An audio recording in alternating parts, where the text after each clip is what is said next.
sucks. I think it's horrible. Need more light. That's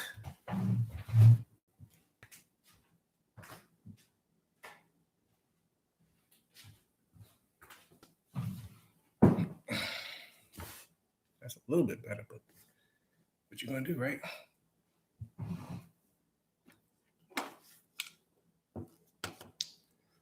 Welcome.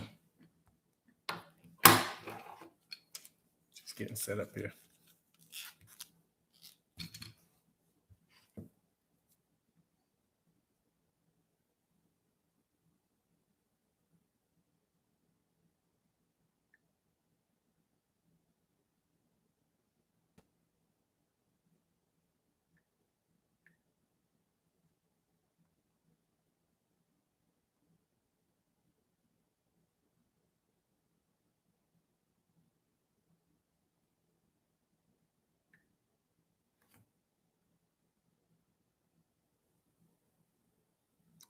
Back again.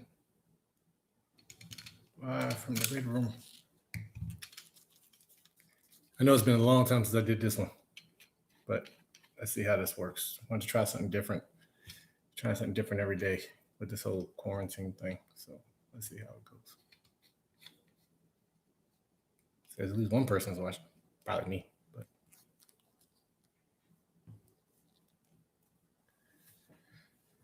okay. Let's see what we have here.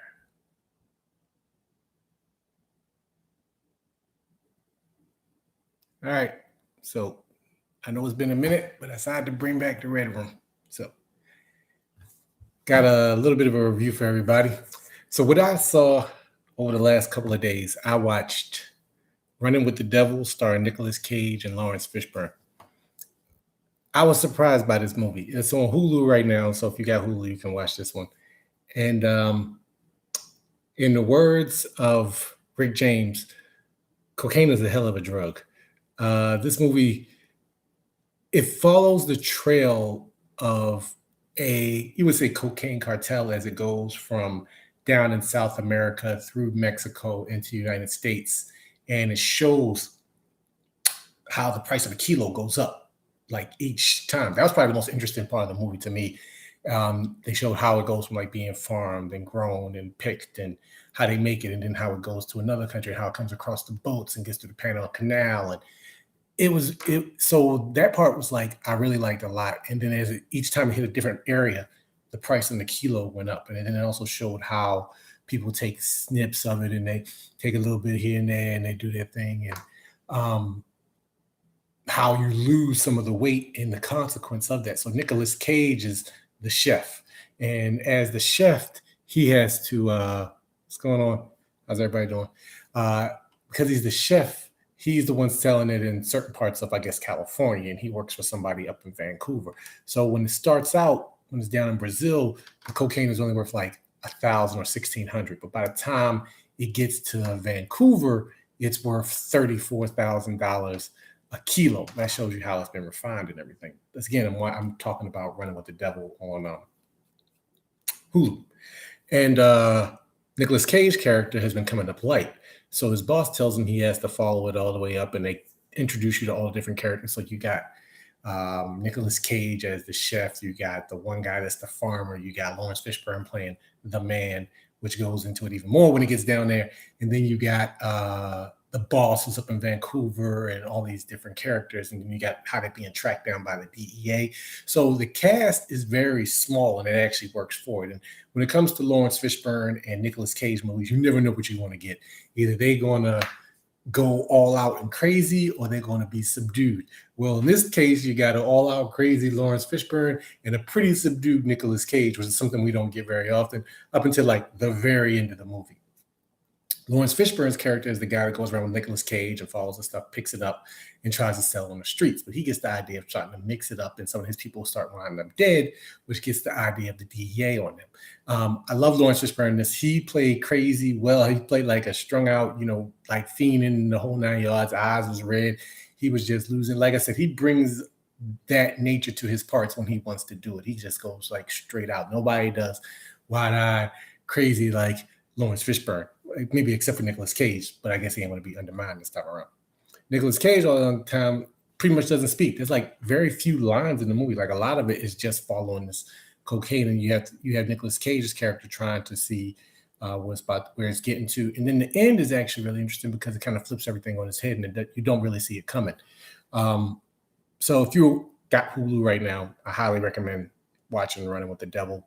It's an hour and 40 minutes. You sit there, don't lose anything. It's a nice little chilled movie to have in the background. Don't have the kids around because there is a lot of sex and a lot of violence. But like again, you see me like I was joking. In the words of Rick James, cocaine is a hell of a drug. Now to the next thing I watched last night.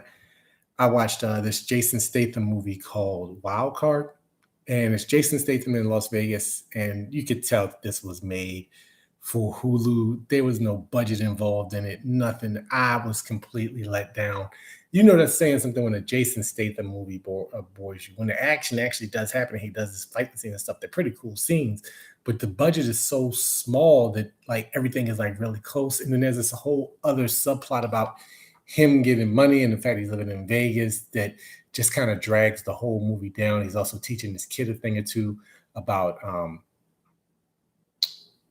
like living and not being afraid. And there was times I'm just watching this movie and I'm like, is it about to end? Is it about to end? It's not about to end.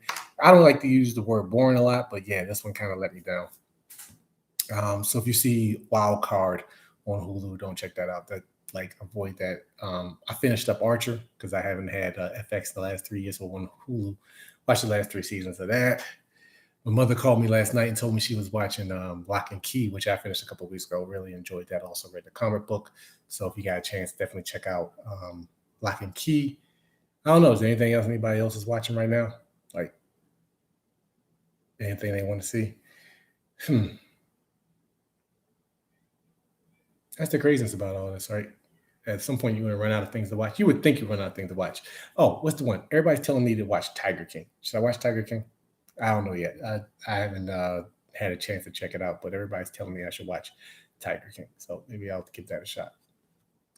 Hang on 1 second. Let me get something to drink. Throat's parched.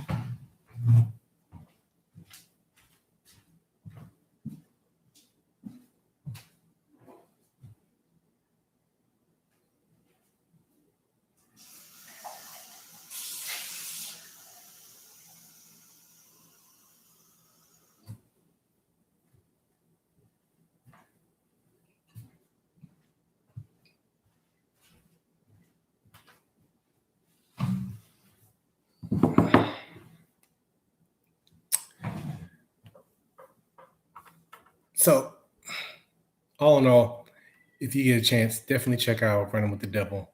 And if you get a chance, don't check out Wild Card.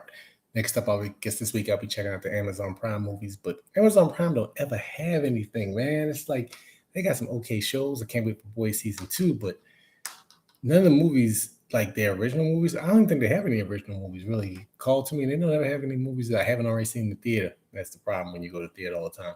Luckily for me, the A-list stubs, I don't have to worry about them charging me until the theaters open back up because all the movie theaters are closed for the next couple of months. And my job finally sent me home. So I'm sitting in here for the next, I don't know, 3-4 weeks or something like that.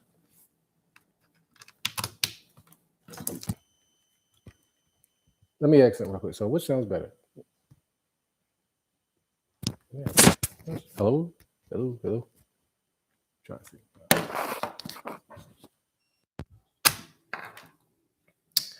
All right, that's going to do it for me. Glad you all tuned in, or those of you that did. I'll see you all next time. I'm out.